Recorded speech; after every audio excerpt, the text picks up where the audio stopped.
파리 시내에 있는 한 성당.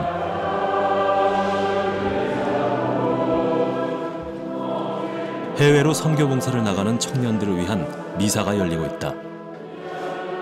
프랑스 최초의 해외 선교단체인 파리 외방전교회 부속 성당.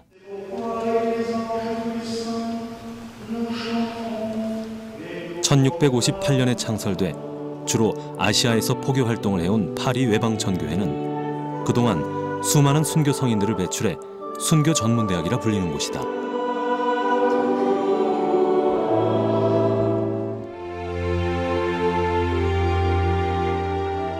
그런데 이 파리 외방전교회 정원에 한눈에도 한국 것임이 분명한 비석 하나가 서 있다. 한국에서 숨져간 순교자 현양빛. 프랑스 사제들의 이름 밑에 김대건과 정하상이란 이름이 뚜렷하다. 그 이름들을 우리는 서울의 도심 한복판 서소문 공원에서도 똑같이 확인할 수 있다. 1800년대 이곳에선 수많은 천주교도들이 처형당했고 그중 44명이 성인으로 인정받았다. 200여 년 전 서소문에선 대체 어떤 일이 있었던 것일까?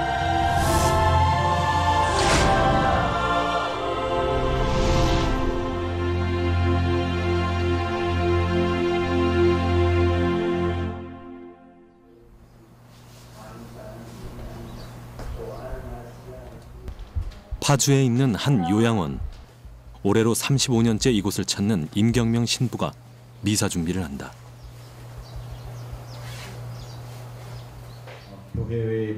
결핵 환자들을 위한 시설이었다가 몇 년 전 요양원으로 바뀐 이곳.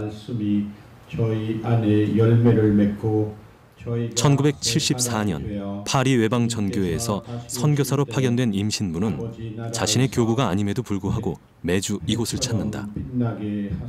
35년간 걸은 적이 없는 이곳 할머니들과의 약속이다. 우리 할머니들한테는 아버지처럼 남아있어요, 기억에. 그냥 우리 할머니들이 편안하게 만날 수 있는 유일하신 분이시죠. 한국 생활 40년째. 프랑스 이름인 임마누엘 깨르모아보다 한국 이름 임경명 신부로 더 많이 불리는 그는 현재 파리 외방전교회 한국 지부장이다.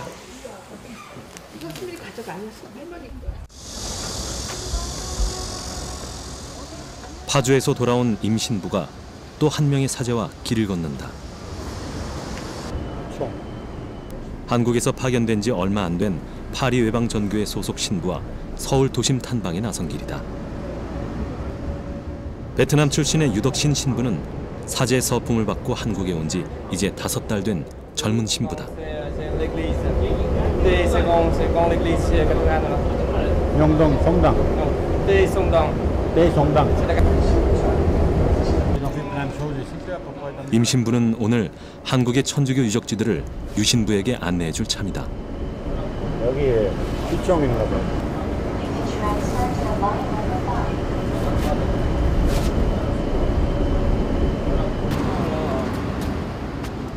오늘의 첫 방문지는 서소문. 충정로역에서 내린 두 사람이 서소문 공원을 찾아간다.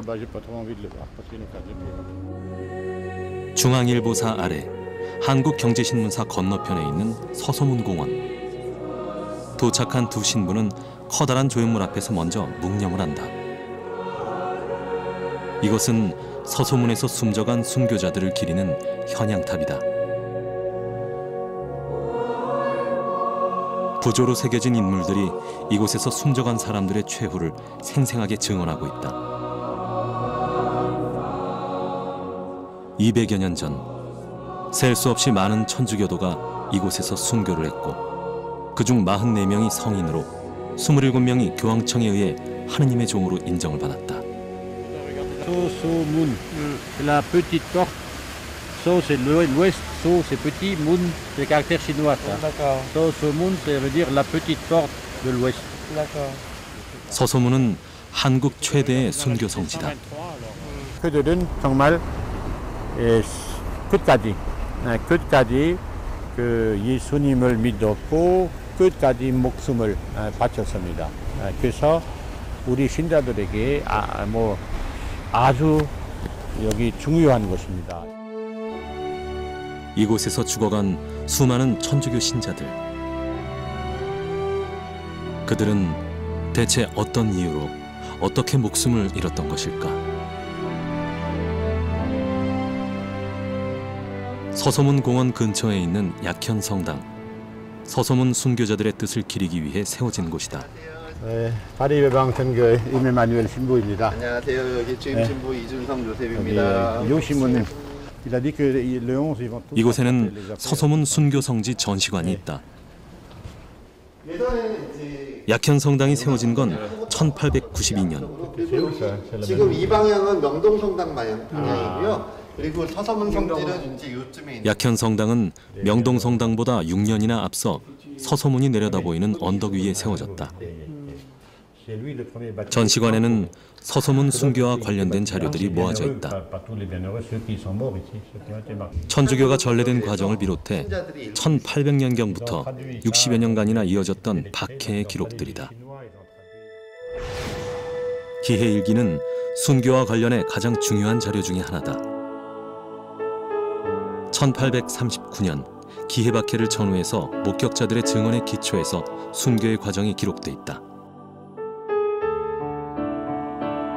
기해일기에는 서소문에서 순교한 이들에 대한 기록도 상세히 남아있다.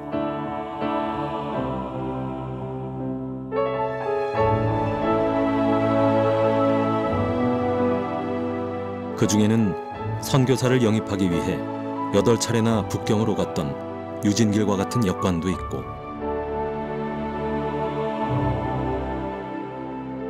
상궁 박휘순과 두 궁녀처럼 궁궐 생활을 마다하고 신앙을 지키다 죽어간 사람도 있다. 여자로서 견디기 힘든 능욕마저 감수한 김효임 자매도 있다. 서소문 순교자들은 아녀자와 평민들, 사제가 아닌 평신도들이 대부분이었다. 천주교는 지극히 공평한 종교고 양남반 상놈의 그런 신분 차별이 없는 종교이며, 또한 부자와 거지의 그런 어떤 빈부 차별도 없는, 거기에 들어가면 모두가 한 형제 자매로서 평등하게 대접을 받고 인격적으로 또 경제적으로 서로 나누면서 살고 있는 곳이기 때문에 정말 우리는 천주교를 받아들일 수밖에 없다라고 생각을 하게 되는 거죠. 하지만 양반으로 온 가족이 모두 순교를 한 정하상 일가와 같은 인물들도 있다. 정하상의 아버지이자 타산 정약용의 형인 정약종은 1801년 천주교도로 서소문에서 참수를 당했다. 그는 죽음 앞에 의연했다. 조선시대 중죄인의 조사 판결서인 추한급 구간에는 추국을 당하던 정약종의 말이 기록돼 있다. 비록 형벌을 받아 10,000번을 죽더라도 후회하는 마음이 없습니다. 30여 년 후인 1839년 그의 아들 정하상도 모진 고문 끝에 서소문에서 참수를 당한다. 제3차의 좌포청으로 가 주교와 대면할 때 주리를 틀며 단단한 줄로 다리를 감아 훑고 삼모장으로 다리를 깎으니 살이 떨어지고 뼈가 드러나 핏물로 땅이 젖되 안색이 달라지지 않더라.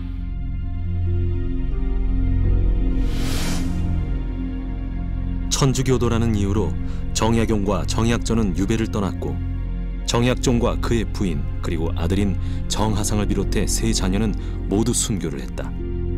정약종 일가는 2대가 모두 순교를 한 것이다.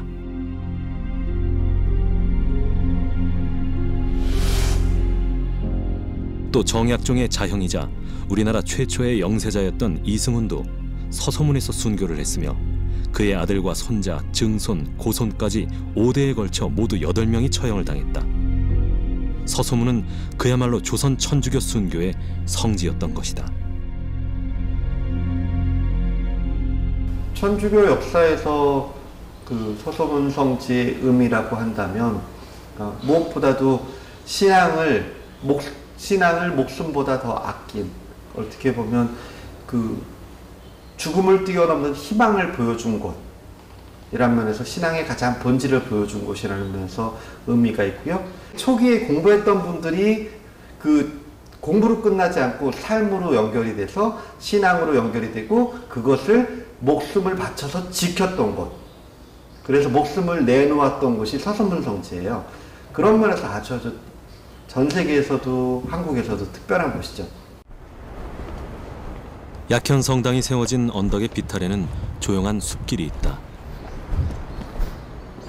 예수의 고난과 죽음의 의미를 담고 있는 십자가의 길.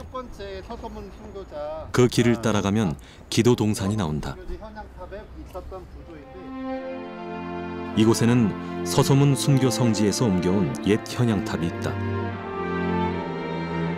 우리나라 천주교회의 설립부터 발전과 박해에 이르기까지 조선 천주교 230년의 역사가 형상화돼 있다. 한국 천주교의 역사는 프랑스의 사제에게도 남다른 감동이었다. Après chaque lieu saint qui a marqué l'histoire de l'Église de Corée, j'ai découvert davantage l'histoire de l'Église de Corée. C'est une belle histoire. Et j'ai découvert que cette histoire a traversé des périodes difficiles. Mais malgré tout, ce sont des persécutions, ce sont des difficultés traversées qui ont édifié l'Église de Corée. Maintenant, l'Église de Corée est fondée vraiment sur la foi des martyrs. 언덕길 한쪽에는 전망대가 있다. 이곳에 서면 순교자들이 숨져갔던 남대문과 서소문 일대가 내려다 보인다. 그런데 왜 하필이면 서소문이었을까? 과거 서소문이 있던 곳은 오늘날의 중앙일보사 자리. C'est-à-dire, ils font plus attention. Les hommes, ils font pas attention du tout. Alors là, 두 신부가 지금은 사라진 서소문의 흔적을 찾아가 본다. 서소문의 흔적은 중앙일보사 5개 주차장의 담벼락 한 귀퉁이에 표지석 하나로만 남아있다. 태조 5년에 세워져 1914년 일제에 의해 철거됐다는 서소문. 600여 년 전 한양은 성곽도시로 건설됐다. 이때 성곽을 드나드는 문으로 만들어진 것이 숭례문 등의 사대문과 사소문. 서소문은 도성 서남쪽의 통행로이자 시체를 도성 밖으로 운반하는 시구문의 역할을 했다. 조선 왕조실록에 의하면 당시 서소문 밖에는 죄인을 처형하는 공식 사형장이 있었다. 유교의 경전인 서경의 가르침을 따른 것이었다. 서쪽은 해가 지는 때 아닙니까? 지는 곳입니다. 사람의 목숨도 바로 처형을 할 때에는 서쪽에서 처형을 해온 게 관행입니다. 서소문이 그래서 사형수들이 그 밖에서 처형을 당하고 하던 데입니다.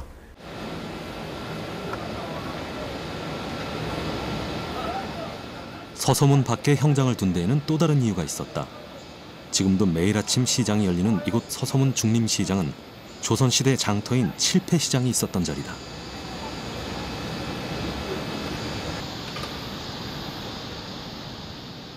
근처 염천교 구두거리에도 시장의 흔적을 엿볼 수 있다.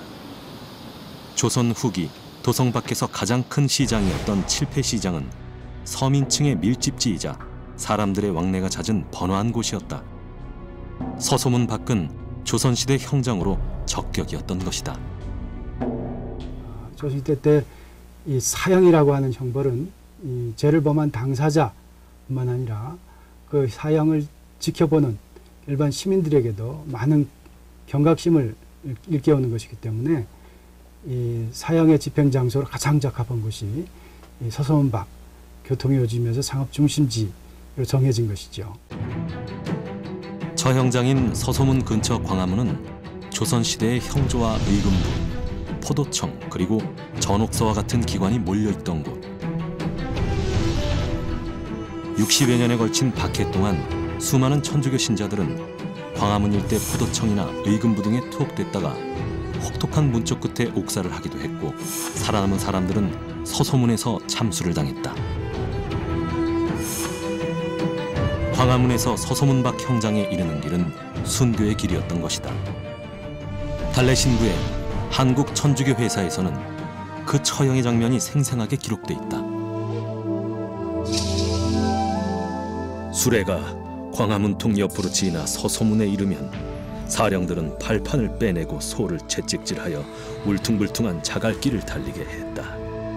신자의 몸은 머리칼과 팔만이 십자가에 매달린 채 고통을 받게 된다. 형장에 이르면 옷을 벗기고 끌어안힌 뒤 턱 밑에 나무 토막을 받쳐놓고 목을 잘랐다. 목숨을 걸고 지킬 만한 가치가 그들에겐 뭐였는가? 그걸 찾아내야 되겠죠. 그 가치는 분명히 그들에게 기쁨이고 즐거움이고 희망이었기 때문에 거기에 목숨을 걸었을 것입니다. 그게 바로 어찌 보자면은 개인의 존엄성, 그리고 또 신분의 평등과 같은 것들, 그리고 또 하느님의 자녀라고 하는 새로운 각성, 하느님의 자녀이기 때문에 개인도 존엄하고 또 평등하다고 그들은 생각을 했던 것입니다. 천주교도들은 무엇을 위해 죽음도 마다하지 않았을까? 그 답은 천주교가 전래될 당시의 상황 속에서 발견할 수 있다.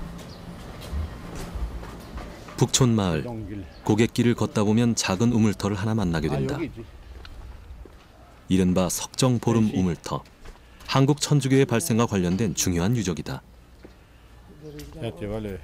바로 이곳이 우리나라에 들어온 최초의 사제였던 중국인 주문모 신부가 미사와 세례 때 사용하던 성수를 길었던 곳이다. 이야기만 들었는데 한 번도 기회가 없었는데 오늘 처음 왔는데 정말 아주 그 시모님이 저기 중국 시모님인데 혼자서 이렇게 오셔서 한국에 6년 동안 이렇게 선교 활동하고 미사도 드리고 또 제리에도 주고 아주 대단하신 분이지. 마지막으로 또 순교를 강하셨으니까 아주 우리 모범이죠. 우리 선교사들이죠. 주문모 신부는 조선의 천주교 신자들이 모셔온 최초의 사제였다. 조선은 세계에서 유일하게 스스로 천주교를 받아들이고 교황청에 사제를 요청했던 나라였다. 주문모 신부는 그렇게 온 중국인 신부다. 조선의 천주교는 1784년 이승훈이 북경에서 세례를 받고 돌아오면서 시작된다.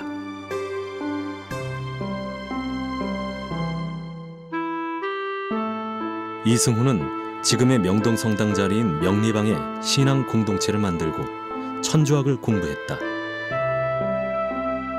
이때 모임을 주도했던 인물이 우리나라 최초의 천주교 신자로 알려진 이벽과 다산 정약용 형제들, 바로 실학자들이었다.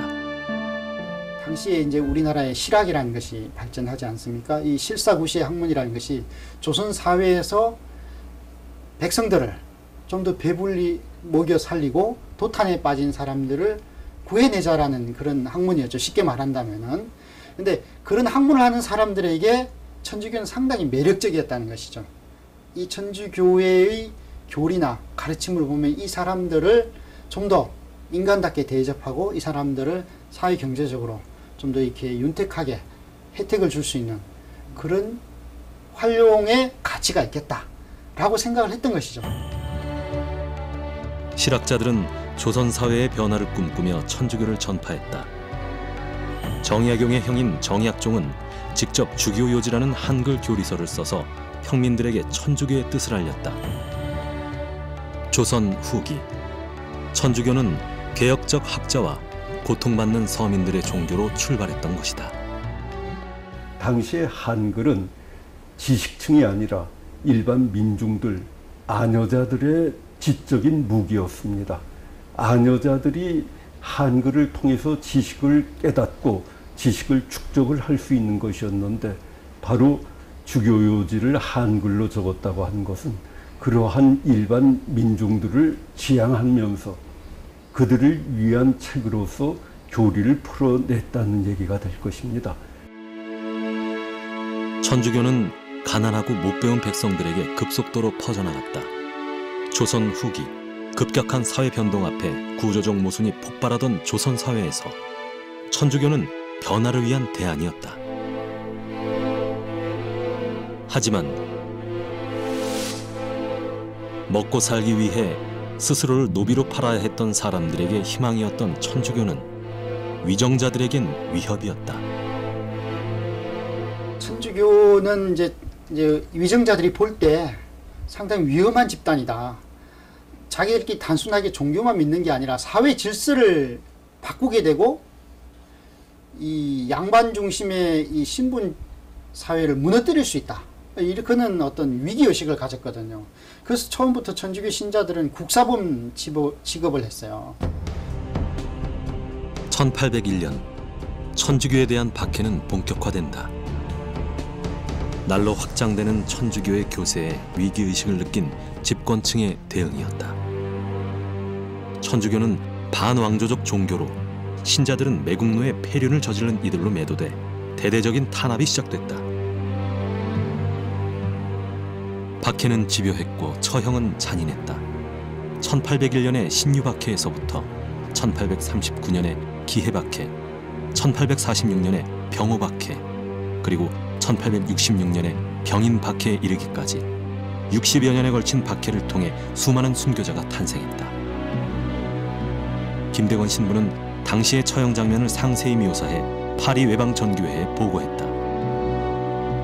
두 귀에는 화살을 꽂고 얼굴에는 횟가루를 뿌리고서 모든 사람들이 사형의 이유를 알 수 있도록 주변을 맴돈 뒤 휘광이들이 신부님을 내려놓고서 죽였습니다.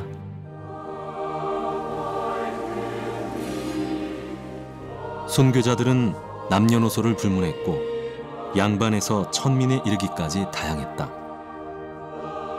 기록에 남지 않아 얼마나 많은 사람들이 죽어갔는지 셀 수도 없었지만 서소문은 평신도들의 순교지였고 새남터는 사제들의 처형지였다.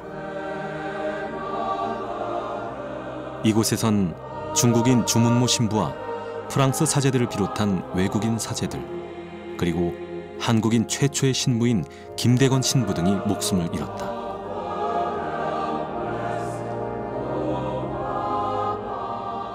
(1866년) 병인양요 직후에는 절두산 일대가 천주교 신자들의 처형장이 됐다. 지금의 절두산 성지다. 그 오랜 박해 속에서도 신앙을 지켜냈던 조선의 천주교도들. 천주교는 그들에게 단순한 신앙 그 이상이었다. 순교하신 분들이 종교적 목적만 가지고 순교를 했다고 볼 수도 없는 것이죠. 그들이 꿈꾸던 거가 물론 종교적인 목적이었다 하더라도 그것은 사회 변동을 초래할 수밖에 없는 종교적 목적입니다. 그런 과정에서 그들의 죽음 자체는 사회사적인 성격을 띄우게 되는 것이죠. 우리가 오늘 누리고 있는 사상의 자유, 학문 연구의 자유, 신앙의 자유가 결코 거저 주어진 건 아닙니다. 이러한 이 무지렁이들 그리고 양반 지식인들 이들을 가리지 않고 자신이 새롭게 터득한 사상에 대한 자유로운 실천을 그들은 그리워하던 사람들입니다. 그리고 그 가치를 존중해야 된다고 여겼던 사람들이 죽었던 것이죠. 그 순교자를 기억하는 건 단지 종교의 어떤 뭐 증거자를 기억하는 것을 뛰어넘어서 어떤 사회든 막을 수 없는 어떤 인간 기본의 권리라는 것이 있죠. 그것들을 찾고자 하는 시도들은 어떤 사회든 존재하고 그 중에 어떻게 보면 중요한 분들이 천주교, 조선시대의 천주교 순교자 분들이다 라고도 이야기할 수 있습니다. 서소문과 그곳에 얽힌 천주교 순교의 역사는 일제 조선 강점과 더불어 묻혀버렸다. 그리고 1914년 서소문은 흔적도 없이 철거됐다. 하지만 60여 년에 걸친 박해의 역사는 사라지지 않았다. 기록은 한국에 온 프랑스 선교사들의 편지에서부터 시작됐다. 프랑스 파리의 도심 한가운데에 자리한 한 선교단체. 파리 외방전교회에는 조선 천주교 박해의 기록이 남아있다. 350여 년간 아시아 지역 포교를 주로 해온 이곳. 1800년대의 조선은 파리 외방 전교회의 주요 포교지 중 하나였다. 이곳의 기록 보관소인 아카이브에선 한국 관련 자료들을 상당수 발견할 수 있었다. 당시 조선은 순교를 각오해야 하는 파견지였다. 조선에 파견된 선교사 중 12명이 순교를 당했다. 선교사들은 자신들이 선교 과정에서 만난 조선인 신도들의 모습, 감옥에 갇혔을 때 고문의 현장과 박해의 실상, 처형의 내용들을 편지와 그림, 사진으로 남겼고 그것을 본국인 파리에 보냈다. 조선의 파리 외방 전교의 선교사들은 사제이자 역사의 기록자가 된 셈이다. 다블리주교의 편지를 바탕으로 조선의 천주교 순교사가 집필됐고 1878년에 투옥됐다가 5달 만에 추방당한 리델 신부는 옥중 생활을 생생한 수기로 남겼다. 그 속엔 고문의 참상이 그대로 담겼다. 한 신자가 고열에 시달리다가 물을 달라고 청하자 옥졸들은 물을 준다며 쇠침을 박은 몽둥이로 죽도록 팼다. 이 불쌍한 신자는 2시간 후에 숨을 거두고 말았다. Donc ce sont des laïcs qui en premier finalement ont apporté la foi chrétienne en Corée. Hein, et c'est assez unique pour être souligné dans l'histoire de la mission, dans l'histoire de l'Église. Et ensuite, bien sûr, ils ont demandé des prêtres. Et Rome, le Saint-Siège, nous a envoyés en Corée. Avec une histoire magnifique, douloureuse. Parfois, nous avons eu des martyrs, mais comme l'Église de Corée. Hein. 다산 정약용과 정약종 형제의 고향인 남양주의 마제마을. 마제 성지는 정약종 가족의 순교 정신을 기리기 위해 세워진 곳이다. 그곳의 성당. 매주 열리는 미사엔 다산의 후손들이 참석하곤 한다. 정규혁 옹은 다산의 반계 후손으로 고향을 지키고 있고 다산의 7대 손인 정호영 씨는 여전히 천주교를 믿고 있다. 하지만 그들의 조상인 정하상과 순교자들의 역사는 오랫동안 후손들에게조차 사라져 있었다.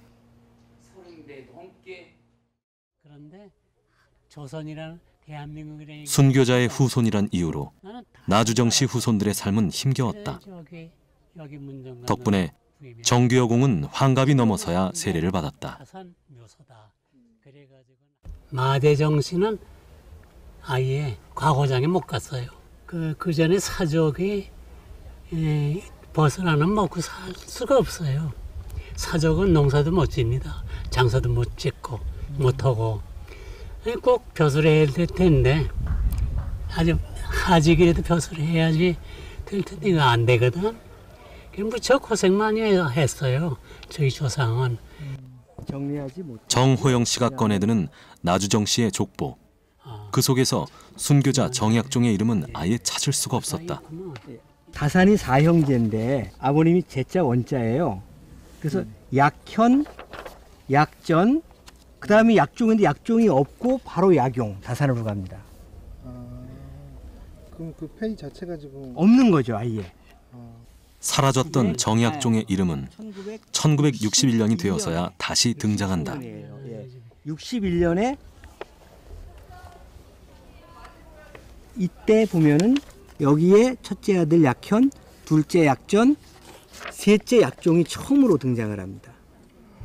사후 160년 만에야 정약종 일가의 신념은 복권이 된 셈이다. 종교적 신념을 가지고 자기의 목숨을 내놓는다고 하는 것은 어쩌면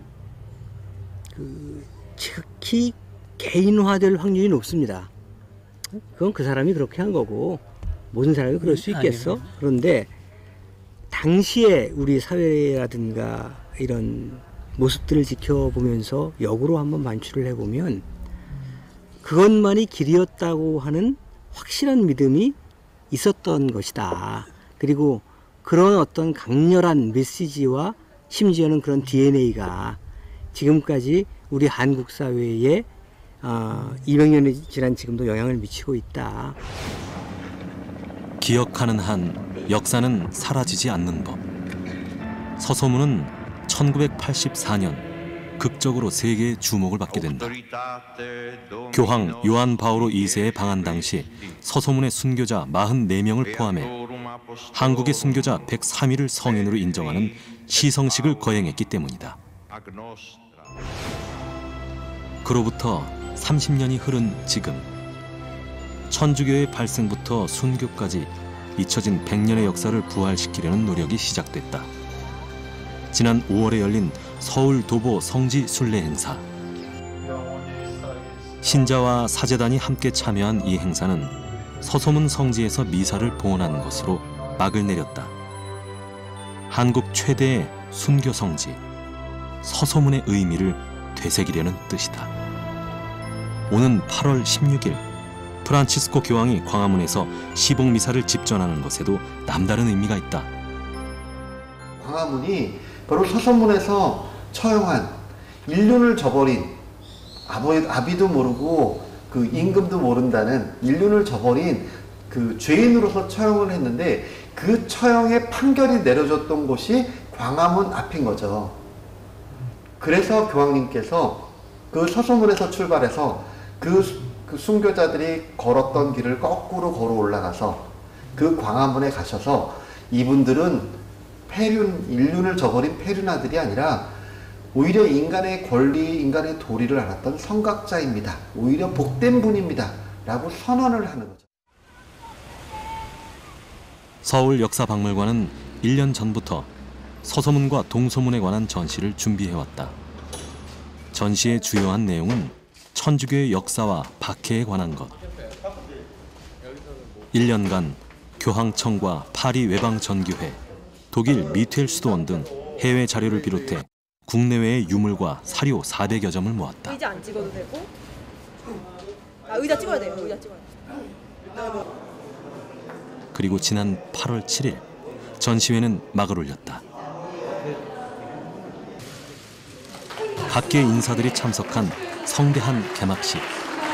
라고 하는 신부가 만든 지도인데요. 이것은 묻혀버린 서소문과 우리의 역사를 되살리기 위한 첫걸음이다. 이교라는 흙다리를 건너서 동쪽의 참터를 지나 서소문 밖을 무대로 천주교의 탄생과 박해, 순교의 역사가 복원됨과 동시에 순교 성지로서 서소문의 모습이 되살아난다. 400여 점의 유물 속에는 천주교의 역사와 조선 후기 자신의 신념을 위해서 목숨을 바쳤던 천주교도들의 용기와 희망의 메시지가 담겨있다. 사라져버린 우리 근대사의 중요한 장면들이 다시 살아나는 것이다. 여기서 희생된 분들의 자유, 평등, 박애를 위한 그런 노력이 사실은 오늘 우리 사회를 만드는 이제 하나의 큰 기초가 되지 않았나 생각을 해서, 서소문 밖의 얘기는 그렇게 보면은 천주 교회사일 뿐 아니라 또 서울의 역사일 뿐 아니라 우리 근대사의 아주 중요한 일부라고 생각합니다.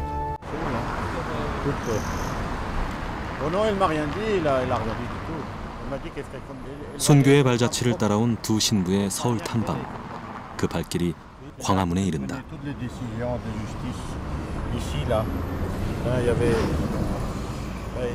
광화문 앞 세종문화회관 자리는 200여 년 전 혹독한 추억이 벌어졌던 형조터다.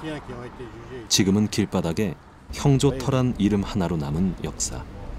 그곳에 묻힌 역사를 찾아내고 기억하는 것은 과연 누구의 몫일까?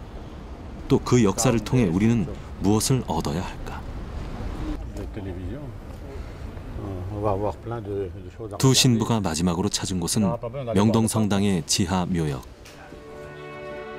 성당 지하에는 박해 당시 순교했던 분들의 유해가 안치돼 있다. 머나먼 동방, 낯선 땅에서 숨져간 파리 외방 전교의 선교사들의 유해도 이곳에 있다. 오늘 한국 천주교의 역사를 찾아 걸어온 길은 또 다른 성찰의 시간이었다.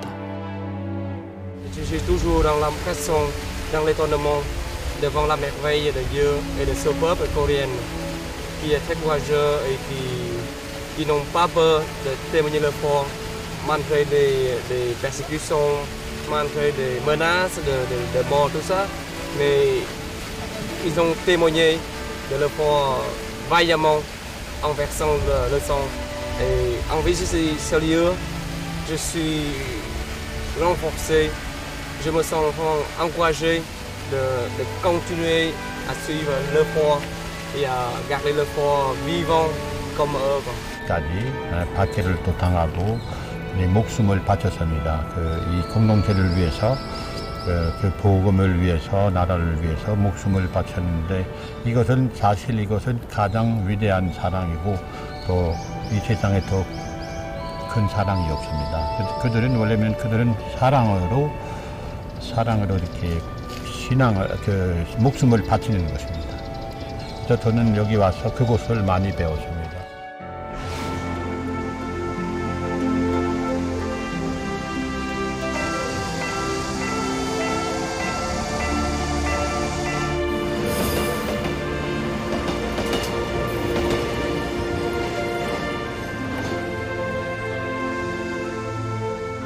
세월이 흘러 서소문은 이름으로만 남았다.